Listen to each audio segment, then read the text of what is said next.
Shalom generasi muda yang ada di Timika, senang sekali lewat komunitas gereja kita GPI. Saya bersyukur kepada Tuhan buat generasi setiap pria dan wanita. Kita harus mengerti tentang kenapa saya jadi pria. Ya, apakah adik-adik semua teman-teman pria, Anda bangga Anda jadi pria? Dan para wanita, apakah Anda bangga Anda jadi wanita? Wow, saya bangga saya jadi pria. Wah, saya bangga saya juga jadi prianya Allah. Nah, teman-teman, saya senang sekali bisa berjumpa walaupun dalam bentuk video, tapi saya percaya ingin memberkati buat generasi muda yang ada di Timika. Mana suaranya generasi muda? Wow. Nah, beberapa waktu ini kita ada 2 kali pertemuan, saudara, dan saya senang sekali dengan situasi COVID masih seperti ini, kita tidak bisa tatap muka langsung. Namun satu hal bahwa Tuhan pakai lewat video, Zoom dan sebagainya untuk menggenapi rencana Tuhan yang luar biasa. Nah, teman-teman, buat generasi muda, saya sapa Anda bahwa kita ada di dunia ini bukan kebetulan, bukan juga kenapa saya ada di keluarga ini, bukan juga kenapa saya harus ada di gereja ini. Tapi tahukah semua teman-teman, kita ada itu karena sebuah rencana Tuhan. Nah, dalam pertemuan seminar kita ada 2 kali tatap muka ini, kita akan banyak berbicara tentang hubungan, ya. Nah, tentu kalau saya bilang bahwa persoalan terbesar kita para pria maupun para wanita adalah masa muda kita merupakan masa yang penuh dengan masa yang indah, masa yang penuh dengan tawa, masa penuh dengan canda, masa penuh dengan cinta. Wah, kalau bisa diulang lagi saya akan merasakan, wow, itulah masa muda. Nah, tapi apa pandangan masa muda menurut ukuran firman Tuhan? Tentu kita ingin menjadi sesuatu yang make it different, sesuatu yang berbeda, sesuatu yang memberi sebuah dampak yang besar buat generasi muda. Nah, kita akan berbicara di dalam 2 kali pertemuan bersama saya, yaitu bicara love, sex, and dating. Saya percaya ini Anda bisa buka di Google, Anda bisa belajar dari manapun, tapi saya ingin mengimpartasi. Ya, saya ingin mengimpartasi saudara supaya kita belajar, karena saya juga pernah mengalami sama seperti saudara, pernah mengalami bagaimana nafsu orang muda.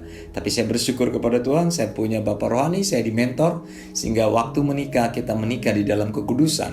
Dan saya bersyukur Tuhan sudah mengaruniakan saya 4 anak, 2 cowok, 2 cewek, ya, usia 21 tahun, yang paling tua, dan yang paling bungsu usia 15 tahun, ya.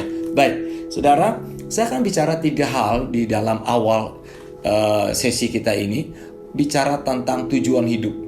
Kita anak-anak muda harus mengerti dulu tujuan hidup.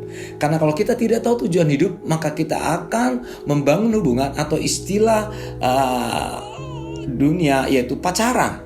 Nah, pertanyaannya, apakah sudah saatnya saya pacaran? Apakah umur berapakah saya harus pacaran? Seperti apakah pacaran yang sesuai dengan Alkitab? Adakah pacaran itu tertulis dalam Alkitab? Batas-batasnya sejauh mana? Nah, ada banyak hal pertanyaan yang kita akan sharing dan menarik. Nanti saudara, dalam minggu depan saya akan minta salah satu anak muda, tapi sekarang sudah berkeluarga, udah punya 3 anak. Bagaimana dia menemukan pasangan dengan caranya Tuhan. Dan saya percaya semua kita rindu, ya, memilih pasangan itu dengan caranya Tuhan. Saya mau tanya di ruangan yang hadir pada saat ini, berapa banyak, ini saya nggak bisa lihat langsung, tapi saya mau tanya, berapa banyak di ruangan ini anak-anak muda yang mau menikah nanti, akan punya pasangan hidup? Angkat tangan. 3, 5, semua ya. Wow. Tepuk tangan dulu. Wow. Ada di sini yang, Pak, aku nggak mau menikah, Pak. Pak, aku mau jomblo sampai Yesus datang. Pak, aku ingin tetap di sini sampai Yesus datang. Wow, mau jadi Rasul Paulus nih ya. Oke, saya percaya kita manusia diberikan Tuhan moralitas yang luar biasa. Nah, yang pertama saudara, apa tadi tujuan hidup? Kita harus mengerti destiny. Anak muda, ada banyak orang dalam membangun hubungan rusak masa pranikah mereka tidak kudus. Kenapa? Karena mereka tidak tahu apa tujuan hidup. Saya percaya kalau Tuhan yang berfirman di dalam Yeremia bahwa Tuhan tidak pernah merencanakan rancangan-rancangan kecelakaan, tapi rancangan masa depan yang penuh harapan. Berarti apa? Ada sebuah destiny yang Tuhan mau, ada sebuah purpose, sebuah tujuan yang jelas buat teman-teman semua, buat generasi muda. Ketika kita tahu tujuan hidup itu, yang saya katakan, Anda dan saya mengerti identitas kita. Saya anak Allah, saya anak Bapa, saya berhak menerima janji-janji Bapa, saya orang benarnya Allah, saya telah diurapi oleh Tuhan, saya telah diampuni oleh Tuhan, saya telah dikuduskan oleh Tuhan. Kalau kita tahu identitas kita, who am I? Kalau kita tahu tujuan hidup kita, maka saya percaya saudaraku, hal yang kedua yaitu di dalam membangun hubungan. Banyak orang di dalam membangun hubungan itu, saudaraku, ada macam-macam. Ada orang membangun hubungan itu murni, tapi ada juga yang membangun hubungan ada udang di balik bakwan. Nah, tahukah teman-teman bahwa hubungan itu sangat penting? Bukankah Yesus memberikan contoh, dia sangat mengutamakan hubungan? Yudas sudah merencanakan mengkhianati dan membunuh dia, saudaraku, tapi Yesus sudah tahu itu, dan Yesus tetap membangun hubungan dengan Yudas. Petrus juga, Yesus tahu dia akan menyangkal 3 kali, tapi Yesus tetap membangun hubungan. Berarti hubungan itu dasarnya apa? Ya, nah saudara, di dalam membangun hubungan ini kita akan sangat berurusan dengan para hubungan lawan jenis, ya, pria dan wanita. Kalau saudara di ruangan ini, saudaraku, ya, karena sekarang lagi merebak di mana-mana, saudaraku, ya. Ini namanya penyakit-penyakit sosial akibat dari pola asuh, akibat dari masa dia di kandungan, masa kecil, masa anak-anak tidak di komplit, papa mama yang didik, akhirnya tumbuh bergaul, dia pernah dilecehkan, akhirnya macam-macam, ya, penyakit sosial, penyakit dipengaruh, ya, LGBT. Saya percaya gereja saya sendiri, saudara, tidak benci. Dosanya dibenci, orangnya itu dimuridkan, orangnya itu dibapai, orangnya itu dimentor, dibalikin kepada identitas semula, bahwa wanita, engkau wanitanya Allah, engkau adalah seorang penolong. Kalau dia pria, kembali ke bahwa dia adalah manhood, prianya Allah. Jadi tidak boleh kita di gereja ada pria suka sama pria. Bukankah di gereja, di luar gereja, di Timika, dimanapun, ya, Adam dengan Roni, Hawa dengan Eva, nggak ada. Tolong, itu karena ada masalah-masalah, problem-problem di dalam keluarga pola asuh kita. Saya rindu, mari kita jadi prianya Allah yang radikal, mari kita jadi wanita-wanita yang radikal juga. Nah, jadi penting sekali di dalam membangun hubungan ini, generasi muda, hubungan ini harus ujungnya moralitas yang baik. Jadi saya percaya, saudara, kalau kita mengerti hubungan yang baik itu apa dasarnya. Nah, saya sedikit memberi gambaran dulu supaya kita bisa bedakan kenapa love, sex, dan dating. Atau saya bisa putar aja, love, dating, dan seks. Love itu kan cinta, love itu kasih. Love, coba semua anak muda ayo bentuk love. Gimana love? Gini ya. Wah, coba semua gini dong. Oke, sudah? Oke, sekarang dalam nama Tuhan Yesus, kasih tunjuk kiri kanan, bilang cintamu dari Yesus. Bilang begini. Wah, GR yang di sebelah kanan, ya, karena di sebelah kanan itu cowok dan cewek. GR dipikir itu nafsu, bukan. Ini cinta dari Tuhan, ya. Love. Dasar dari love itu adalah kasih. Lawan dari kasih itu nafsu. Nafsu adalah keinginan untuk mengambil sekalipun mengorbankan orang lain, karena nafsu suka mengambil. Ayo, kapan terakhir para pria-pria tanganmu namanya ramah, rajin menjamah di mana-mana? Ayo, ya, para pria nggak bisa lihat cewek agak cantik, wah langsung mataku tertuju pada siapa. Ayo, para wanita, wah lihat sedikit cowok-cowok yang gimana gitu, waduh langsung kesemsem. Istilah saya AGG. Apa tuh AGG? Agak gimana gitu, wow, mulai galau, wow. Nah, saya pikir hal-hal itulah. Nah, saya akan baca, ini ayat sudah sering kita tahu. Di dalam 2 Timotius 2 ayat 22 berkata begini, sebab itu jauhilah nafsu orang muda, kejarlah keadilan, kesetiaan, kasih, dan damai bersama. Sama dengan mereka yang berseru kepada Tuhan dengan hati yang murni. Lihat, Tuhan katakan apa? Jauhilah nafsu orang muda. Kenapa harus nafsu orang muda? Bukankah gak ada nafsu orang tua? Nah, karena ini konteks anak muda, di anak muda kita kadang kala punya keinginan itu, kalau kita ingin mau lakukan, mau saja lakukan. Itu sebabnya saudara harus mengerti bahwa Tuhan menciptakan saudara, setiap kita, saudaraku, ada sebuah tujuan yang jelas. Pria diciptakan itu, wanita diciptakan untuk apa? Saya mau bilang begini, pria dan wanita diciptakan itu menggambarkan atau merefleksikan adalah hubungan saudaraku, persekutuan gerejanya dengan Kristus. Jadi pria dan wanita, jadi dasarnya itu tidak asmara, dasarnya itu kasih. Nah, ini yang harus kita mengerti dulu anak-anak muda. Karena nanti saya akan terangkan bagaimana sih kita masuk kepada tahap itu. Tapi di awal ini saya mau buka dulu. Pertama kita harus tahu dulu gambar besar. Kenapa Tuhan menciptakan saya pria, kenapa Tuhan menciptakan Anda wanita, atau sebaliknya. Kenapa Tuhan menciptakan saya ada di sini? Itu kan ada sebuah misi Tuhan, ada sebuah tujuan hidup yang jelas. Jadi Tuhan gak sekedar menciptakan kita untuk sesuatu yang biasa-biasa, tidak. Jadi sekali lagi, Tuhan menciptakan pria dan Tuhan menciptakan wanita dalam Kejadian 1 ayat 25 adalah untuk bicara persekutuan, supaya ada persekutuan di antara pria dan wanita. Kalau istilah anak muda, ya ada hubungan yang dibangun, atau istilah yang kita sedang bahas adalah dating atau kencan. Wah, nah kencan seperti apa yang seyogianya yang harusnya kita lakukan, dan mana batasan kencan yang gak perlu kita lakukan? Karena sekarang, waduh, ngeri-ngeri sedap, waduh, di mana-mana. Saya pikir kita gereja harus bangkit, anak-anak muda, Anda harus tampil beda. Kalau istilah sekarang, wah Pak Roy, zaman sekarang susah lah menikah itu kudus. Wah, susah lah menikah itu kalau gak ciuman. Wah, mana ada hari gini kalau pacaran gak ciuman, kuno. Saya mau katakan, saya mau tantang setiap pria, setiap wanita, generasi muda. Kita bisa menjadi history maker, kita bisa menjadi orang berbeda. Kita membuat sesuatu impact, dampak yang luar biasa bagi generasi, khususnya komunitas yang ada di Timika. Saya berdoa supaya kita ada sesuatu yang berbeda. Tujuan Allah dalam hidup kita bukan, maaf ya para wanita, tubuh Anda jangan disembarangkan, dipertontonkan.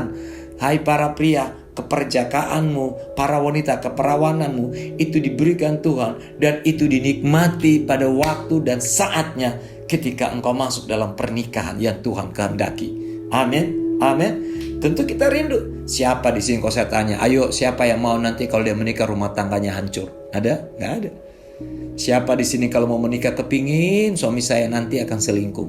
Ada? Nggak ada. Tapi pernahkah saudara terpikir? Enggak kan? Tapi pernahkah saudara lihat? Sudah menikah 5 tahun cerai. Sudah menikah baru 1 tahun minta nggak cocok. Ada yang baru menikah 3 bulan. Sudah rasanya beda. Kenapa? Saya mau katakan begini. Ada 2 keputusan. Teman-teman perhatikan kalimat saya.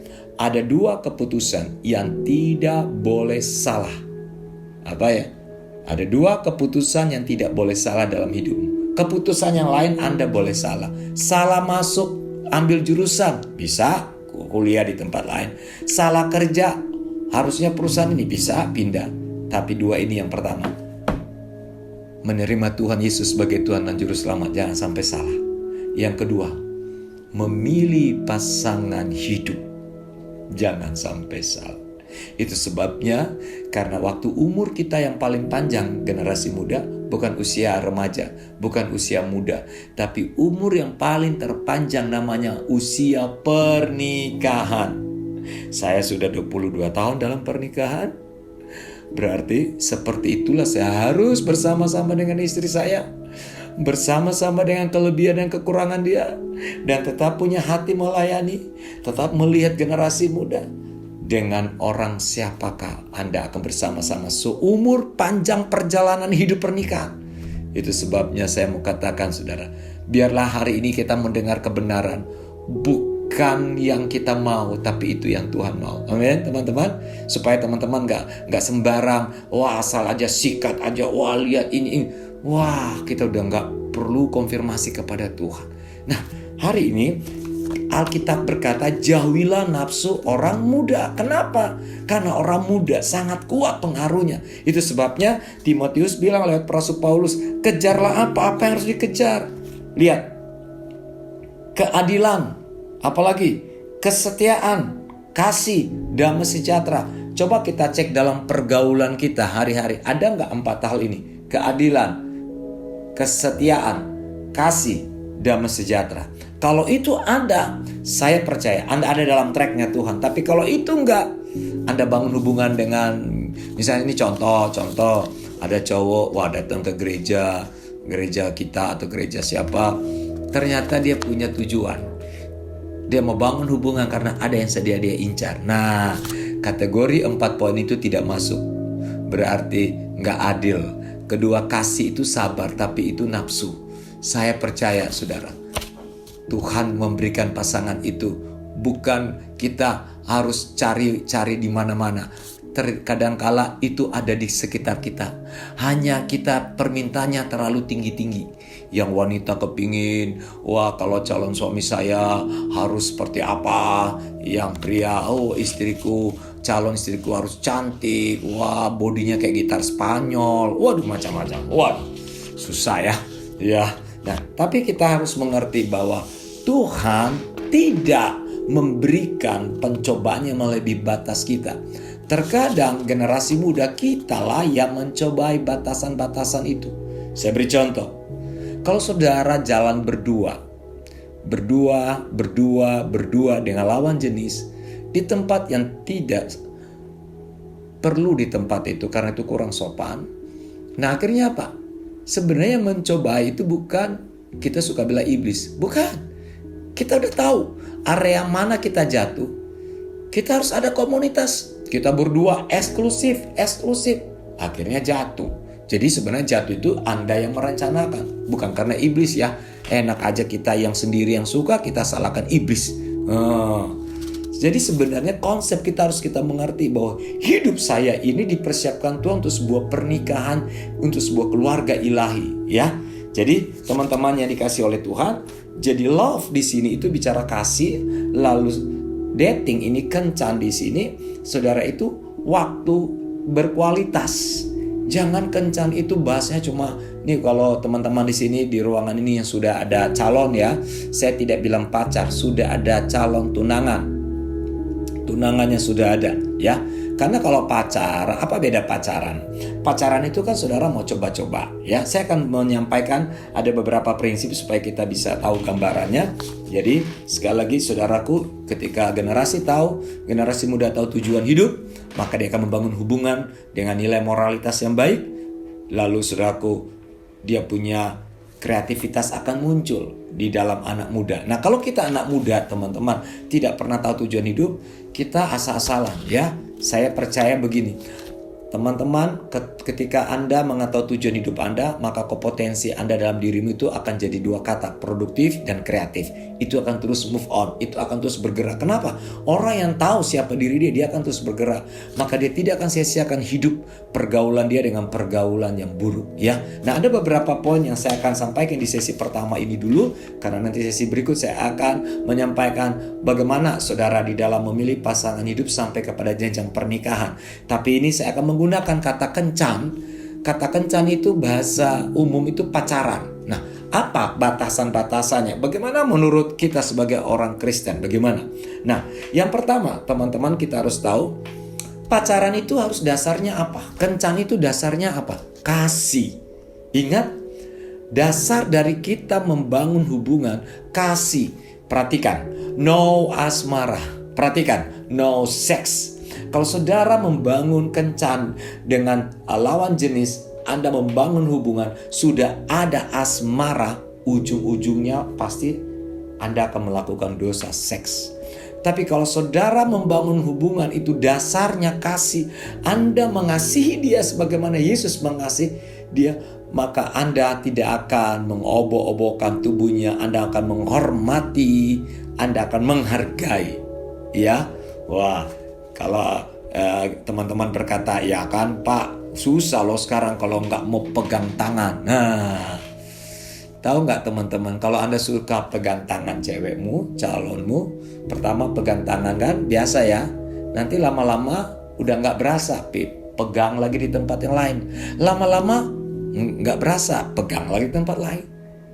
Jadi akhirnya apa? Anda begitu mudah melakukan hal-hal yang nggak perlu dan pantas kita lakukan karena Anda tidak pernah mau menghargai pasangan.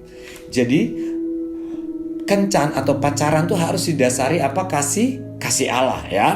Kita harus tahu apa tujuan dulu. Karena gini, kalau kita tahu bahwa ada kasih itu kan kalau bahasa itu cinta ya. Ada cinta eros, ada cinta filio, ada cinta storge, ada cinta agape. Nah, kita pilih cinta yang apa? Agape dong.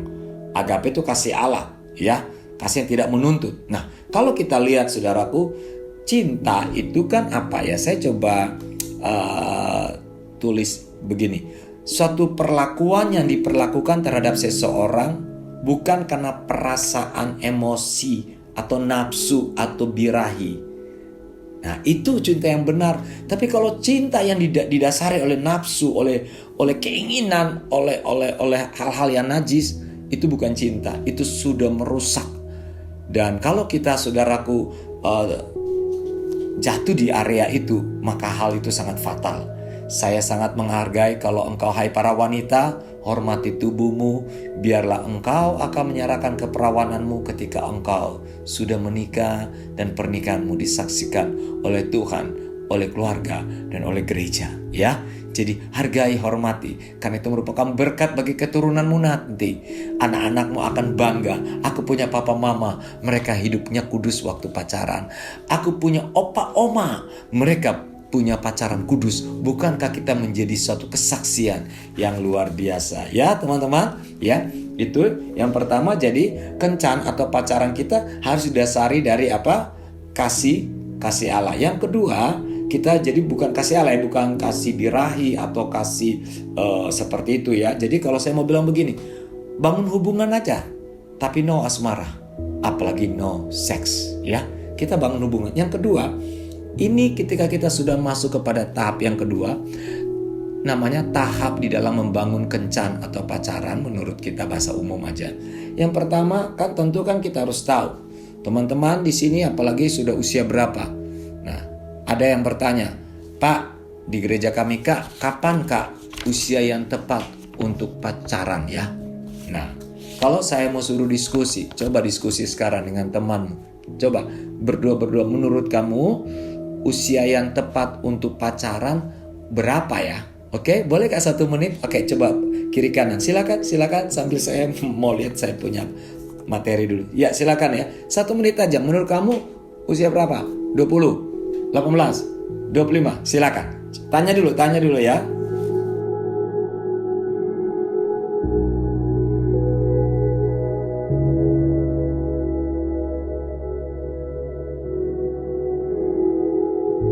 Oke, sudah? Siapa yang 17? Oh, saya nggak bisa lihat. Siapa yang 20? Aku nanti menikah kalau selesai kuliah. Oh, aku nanti mau pacaran kalau udah selesai kuliah. Oh, ya, saudara yang tahu. Nah, saya mau bilang begini. Pacaran itu tidak dosa. Sekali lagi, pacaran tidak dosa. Karena kalau pacaran yang kita dasari dengan dasarnya firman, maka itu tidak dosa. Tapi pacaran yang didasari oleh nafsu, itulah dosa. Makanya di Alkitab tidak ada kata pacaran. Ayo, bisa kita bahas di Alkitab ada nggak kata pacaran? Nggak ada. Yang ada tunangan. Tunangan yang ada. Nah, oke, sekarang saya akan masuk tahap-tahap seseorang ini dalam membangun hubungan atau pacaran. Pertama, tahap perkenalan. Suatu tahapan di mana dua pribadi berusaha untuk saling mengenal satu sama lain. Nah, pria dan wanita sudah saling kenal sebelumnya. Proses saling mengenal itu lebih cepat. Bisa saja dikenalin teman atau apa ya. Nah, itu sebenarnya belum masuk pacaran. Kita baru saling tahap perkenalan. Ya, jadi jangan GR para pria. Kalau wanita memberi pintu terbuka untuk tahap perkenalan, wah langsung kejar, wah kejarlah. Nanti yang lain rebut katanya. Waduh, ingat kasih itu sabar, bukan kalau tidak sabar itu bukan kasih, itu nafsu ya. Jadi Tahap perkenalan. Yang kedua namanya tahap penjajakan. Dijajakilah ya, dibangun hubungan berteman-teman dengan komunitas. Ya, ingin tahu latar belakang keluarganya. Ya, jangan sembarang sikat lah teman-teman. Ya, harus tahu lah ya. Saya ingat saya memilih pasangan saya ini, saya harus telepon orang tuanya di Surabaya karena waktu itu saya masih kerja perusahaan di Batam. Harus tanya berapa keluarga, gimana keadaan keluarga. Saya harus ceritakan keluarga kami. Jadi harus sampai ke situ tahap penjajakan, saudaraku ya. Ya, harus tahap penjajakan itu kita harus tahu, jangan sampai udah menikah baru nyesal, jangan. Ya, tahap penjajakan. Lalu ada tahap pendekatan, ya sudah jajaki pendekatan. Jadi ingat pertama tahap apa? Perkenalan. Jangan langsung tembak ya anak muda. Apa anak muda Timika suka tembak? Ya bertobatlah, jangan. Baru tahap penjajakan, dijajakilah. Baru tahap pendekatan. Waduh, lama ya Pak Roy, aku lebih suka tuh jalan pintas, langsung tembak. Lu mau nggak sama gue? Oh, itu gaya cowboy. Itu namanya apa? Anak muda playboy, cap salib. Waduh, kelihatan rohani padahal waduh ngeri. Ya, saya berdoa janganlah kita seperti itu. Di dalam tahap pendekatan ini, di mana kita mulai muncul ada perasaan yang Tuhan taruh dalam hidup kita. Nah, di sini di tahap ini saya usul teman-teman harus bertanya kepada pemimpin rohani, harus konsultasi dengan orang tua, harus sharing dengan kakak rohani atau mentor. Jadi jangan langsung tembak. Wah, non, ini perasaan saya mulai lihat kamu waktu ibadah. Dia mulai bumbu-bumbu. Saya pulang, saya nggak bisa tidur. Ya gimana nggak bisa tidur? Orang mah ingat-ingat dia. Saya doa, tiba-tiba saya dapat damai. Namanya orang lagi mau apa-apa dirohanikan. Saya doa, dapat. Katanya kamu jodohnya. Ya, tiba-tiba si cewek bilang begini. Tuhan taruh kamu itu ya. Tapi saya kok Tuhan gak taruh itu. Kecewa. Akhirnya tidak ke gereja lagi. Nah, ketahuan itu bukan dari Tuhan. Jadi harus sharing dengan kakak rohani, dengan mentor, pembina, saudara, siapa aja, supaya bijak ya di dalam tahap pendekatan ini. Nah, jadi kita bukan suka cewek kita gak kenal. Kan sudah lewat berapa tahap tadi? Coba sama-sama ikut dengan saya. Tahap perkenalan. Oke, yang kedua tahap penjajakan. Oke, yang ketiga tahap pendekatan. Nah, dan yang keempat tahap kesepakatan. Wow. Ini sudah jelas, hubungannya sudah jelas, orang tuanya sudah tahu, pemimpin rohani sudah tahu, satu komunitas sudah tahu. Banyak orang suka pacaran diam-diam. Akhirnya ketahuan, kok mereka dua sana di pantai sana ya? Di sana. Kok itu ceweknya? Ayo anak muda, saya tantang Anda bisa lakukan sesuatu yang berbeda di Timika. Anda jadi story maker, buat sebuah perubahan. Kalau orang dunia berkata pacaran sekarang harus gaya dada, gaya bebas, gaya kupu-kupu, Anda semua saya mau tantang buat sesuatu yang berbeda. Nah, di tahap kesepakatan ini, itulah Anda dapat konfirmasi. Saya usul kalau konfirmasi itu ada 3. Pertama, tanya ke orang tua. Kedua, tanya ke pemimpin rohani. Ketiga, tanya kepada rekanmu paling dekat. Dan yang paling kuat, tanyalah hati nurani. Jadi selalu ada konfirmasi. Jangan cuma hati nurani aja. Tanya orang tuamu, tanya pemimpin rohani, tanya kakak rohani atau mentor saudara. Ya, jadi di tahap kesepakatan ini artinya saudara sudah membangun hubungan. Dan kalau bisa diduain. Kalau saya nanti minggu depan saya suruh salah satu anak rohani saya bagaimana dia memilih pasangan hidup itu benar-benar dia sabar 3 tahun. Dia doakan calonnya tidak tahu, dan sebaliknya calonnya doakan dia tidak tahu, dan sayalah yang mempertemukan itu, dan saya doakan mereka. Sekarang mereka sudah menikah dan punya 3 anak, keluarga mereka diberkati, mereka selalu melayani tentang anak-anak muda. Nanti minggu depan ya saya suruh dia bersaksi bagaimana hubungan mereka dengan cara Tuhan. Tinggal di Batam dengan pergaulan seperti itu, kok bisa hidupnya benar? Saya mau katakan, kalau saudara tahu tujuan hidup, maka saya percaya Anda dalam membangun hubungan jelas Oke, itu saudara tahap kencan atau pacaran orang Kristen ada 4 tahap. Lalu yang berikut adalah sikap yang dibutuhkan di dalam membangun hubungan seperti apa. Saya akan baca dalam 1 Korintus 13 ayat 4 sampai 5. Kasih itu sabar. Nah, kasih itu murah hati. Ia tidak cemburu. Ia tidak memegahkan diri dan tidak sombong. Ia juga tidak melakukan yang tidak sopan. Nah, dan tidak mencari keuntungan sendiri. Ia tidak pemarah dan tidak menyimpan kesalahan orang lain. Saya melihat ini di Batam ya, orang pacaran. Belum suami istri sudah cakar-cakar, udah berantem, udah cemburu, udah satu kejar mau pukul cewek itu. Waduh, bukan itu yang Tuhan mau. Itu sebabnya kalau pacaran gaya dunia seperti itu.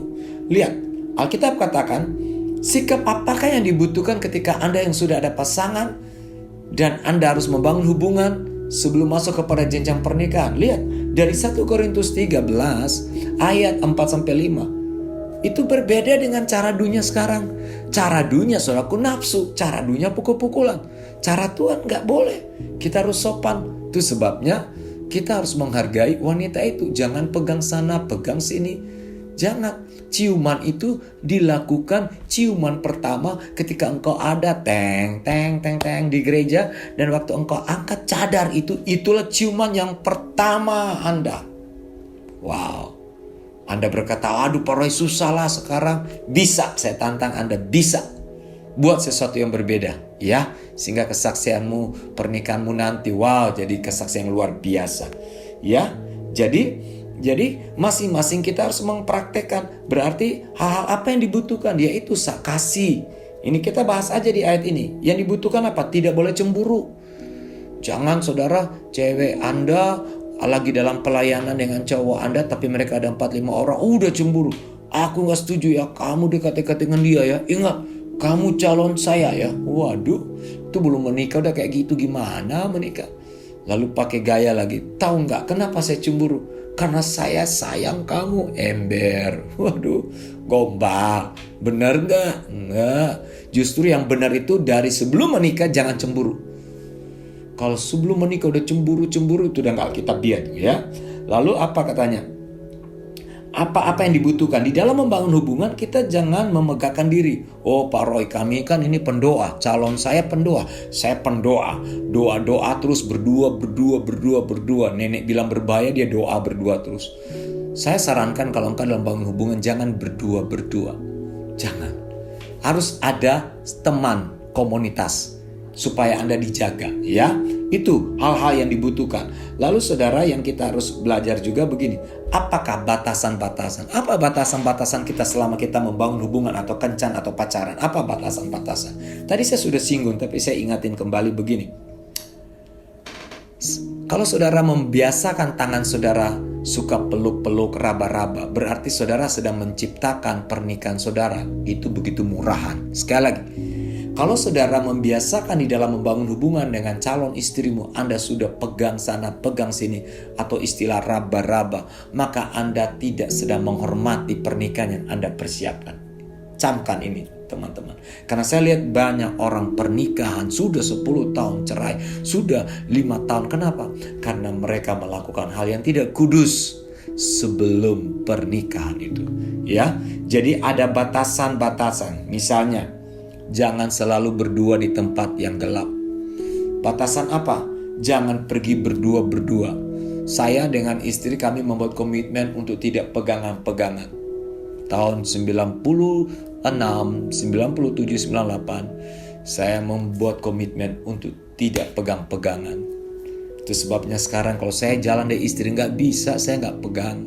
Mau ke gereja ke mall kemana harus pegang tangan dia. Kenapa? Karena sebelum menikah tidak boros pegang-pegang. Ya, orang yang suka pegang-pegang, ayo kita buktikan. Menikah berapa lama mau pegang tangan istri? Banyak pernikahan begini ya. Saya kan pembicara pria sejati. Si istri disuruh suaminya pegang apa? Suaminya bilang begini, gak usah pegang-pegang. Malu tuh dilihat orang. Lah, Kok suami istri justru yang gak tahu malu, yang belum menikah pakai pegang-pegangan, itu yang gak tahu malu. Yang justru kita sudah menikah, kita harus pegangan-pegangan nih karena sudah dipersatukan. Nah, kan terbalik. Nah, itulah batasan-batasan. Jadi jangan raba-raba, jangan pegang-pegangan, ya hormati dia, ya. Ada batasan datingnya, jangan lama-lama, saudara. Jangan berdua 1 jam, 2 jam, ya. Kalau saudara ada di dalam komunitas melayani, itu yang saya apresiasi. Istri saya seorang pemain tamborin. Saya sebagai ketua pemuda waktu itu. Saya sebagai worship leader. Saya sebagai pengkhotbah. Ya udah, kami sama-sama melayani selama 3,5 tahun. Baru kita menikah. Jadi buat saya, kalau saudara ada calonmu dalam bangun hubungan, tapi dia bilang begini, aku gak mau kamu sibuk terus di gereja, aku gak mau kau melayani. Doakanlah. Kalau calon sudah bilang begitu, bagaimana kalau sudah menikah? Dia akan larang kegiatan-kegiatan, ya. Kalau buat saya, kalau dari Tuhan kita selalu sama. One flesh ministry, satu dalam pelayanan, ya. Jadi itu batasan-batasan di dalam kita membangun kencan atau pacaran. Nah, itulah gambaran saudara untuk dalam pertemuan awal ini saya sampaikan saudaraku bahwa hal yang perlu kita mengerti adalah pertama dulu tahu tujuan hidup kita. Saya review kembali tujuan hidup kita. Karena kalau seseorang dia tahu tujuan hidup dia, maka saya percaya begini, ada produktivitas yang muncul dalam hidupnya. Ada kreativitas sehingga dia menjadi generasi yang punya kompetensi yang terus berkembang. Lalu saudara, orang tahu punya tujuan hidup. Di dalam membangun hubungan, dia akan membangun hubungan dasarnya kasih. Bukan membangun hubungan dasarnya asmara sehingga ujung-ujungnya rusak dalam moralitas. Banyak anak muda jatuh dalam dosa moralitas. Kenapa? Karena dia biarkan nonton VCD porno, terikat dengan hal-hal yang seperti itu. Hari ini, buat keputusan dalam diri teman-teman semua, siapapun kita di ruangan ini yang dengar kebenaran ini, bahwa saya akan menikah, saya akan melakukan hal-hal yang seks itu, saudara, nanti saya akan bahas minggu depan. Seks itu sebenarnya itu adalah pemberian Tuhan. Dan seks itu dilakukan oleh suami istri. Berarti seks yang dosa adalah yang tidak dilakukan oleh suami istri. Jadi saya percaya Tuhan memberikan kita seks itu untuk dinikmati pada waktu kita menikah. Jadi sabar dulu ya. Coba bilang kiri kanan, sabar ya. Jauhi nafsu ya, sabar ya. Ingat kalau kita di dalam kasih bisa sabar. Tapi kalau di dalam nafsu itu yang gak sabar. Istilah anak muda gak kuat. Wow ya. Oke teman-teman, dengan tadi beberapa prinsip yang kita belajar bagaimana dalam membangun kencan, yaitu kita harus tahu pacaran harus dasarnya adalah kasih, bukan nafsu. Lalu yang kedua, tahap-tahap dalam pacaran apa? Tahap perkenalan, terus tahap apa? Tahap penjajakan, lalu tahap apa? Pendekatan, dan tahap kesepakatan. Ya, jadi jelas. Lalu sikap yang dibutuhkan di dalam kencan atau dalam pacaran, ya tentu kita belajar dari tadi 1 Korintus 13 ayat 4 sampai 5 ya. Ada kasih, ada sabar di situ ya. Tidak berlakukan yang tidak sopan ya, itu ada batasan. Lalu batas-batas pergaulan di dalam masa membangun hubungan apa? Nah, kita boleh belajar, kita tidak boleh pegangan, kita tidak boleh melakukan sesuatu yang merupakan tindakan-tindakan asusila. Nah, teman-teman, saya mau tanya begini, kalau adakah saudara di dalam ruangan ini, saya bisa kategori, ada 3 kategori ya. Yang pertama, yang belum pernah namanya kenal pacar ya. Saya nggak bisa lihat Anda angkat tangan, tapi Anda pegang dada aja ya. Yang kedua, Anda sudah ada pacar sekarang ya, pegang dada aja. Oke. Dan yang ketiga, Anda pernah trauma dengan pacar Anda sehingga Anda sampai sekarang masih jomblo, masih belum bisa membangun hubungan. Kenapa? Ada trauma. Nah, tiga-tiga ini kita harus datang kepada Tuhan Yesus. Kenapa? Pertama, kalau Anda belum ada pacar, Anda dengar firman Tuhan dan prinsip tadi, mari Anda akan melakukan dengan hal yang benar dulu. Tapi kalau Anda sudah ada pacar, lalu Anda melakukan yang tadi saya bilang, tidak ada pakai batasan, Anda berdosa, cepat bertobat, karena Tuhan memulihkan hubungan saudara. Kalau saudara yang sudah membangun hubungan, tapi saudara tidak melakukan seperti 1 Korintus 13, sabar, kasih, berarti hubungan yang saudara bangun selama ini hanyalah nafsu. Cepat kembali dan bertobat. Dan yang ketiga tadi, kalau Anda sudah membangun hubungan, Anda pernah trauma sehingga Anda tidak mau lagi membangun hubungan, itu bisa bermasalah dalam diri Anda. Ampunilah, lepaskan pengampunan, Tuhan akan berikan pasangan hidup yang baik. Amin. Saudara, itulah kebenaran yang hari ini saya bisa sharing di tatap muka pertama ini. Saya rindu kita menangkap sebuah prinsip. Coba saya rindu saudara, habis dari sesi saya ini, mungkin saya tidak tahu seperti apa mau dilakukan. Apakah saudara mau sharing dulu kelompok, ya? Pertanyaan saya begini, berkat apa yang saudara dapat dari prinsip ini? Yang kedua, coba kategori. Kalau begitu saya yang belum ada calon, belum pernah pacaran, berarti saya dapat tuntunan ya. Oh, seperti itu. Nah, bagi saudara yang sudah ada pacaran, wah, ternyata saya melakukan pacaran yang Tuhan tidak kehendaki. Saya sudah melakukan dosa ini. Nah, cepat bertobat. Dan yang berikut, kalau Anda pernah pacaran dan Anda trauma, Anda tidak mau, nah itu teman-teman doakanlah. Kita nggak boleh ada trauma dalam hidup kita. Amin. Nah, saya rindu kita akan lebih bergairah. Nanti minggu depan kita akan sama-sama mendengar kesaksian dan saya akan membagikan 4 tahap sampai kepada pernikahan. Saya berdoa supaya generasi muda yang ada di Timika, Anda akan tampil beda, akan jadi story maker. Mari sama-sama kita berdoa di kesempatan ini. Tuhan Yesus, aku memberkati generasi muda yang ada di Timika. Di dalam mereka membangun hubungan, mereka akan jaga kualitas hidup mereka. Mereka punya prinsip hidup, mereka adalah wanitanya Allah, mereka adalah prianya Allah. Mereka tahu bahwa Tuhan, seks itu diberikan Tuhan untuk tidak boleh disalahgunakan. Hubungan diberikan Tuhan untuk dasarnya adalah kasih. Sehingga mereka di dalam membangun hubungan, baik mereka yang belum ada pasangan hidup maupun mereka yang sudah ada pasangan hidup, atau mungkin mereka yang pernah mengalami hubungan itu tapi mereka trauma, hamba-Mu berdoa di dalam nama Yesus, Tuhan jamah generasi muda sehingga mereka tidak akan terpengaruh dengan semua ilah dan pergaulan dunia yang semakin hancur hari-hari ini. Tapi mari ada generasi muda yang akan tampil beda. Dari hidup mula, kota Timika akan melihat kemuliaan itu. Dari cara pergaulan mula, generasi muda akan melihat contoh yang baik. Ini doa kami. Dalam nama Tuhan Yesus kami berdoa. Amin. Tuhan Yesus memberkati, kita akan berjumpa minggu depan. Shalom.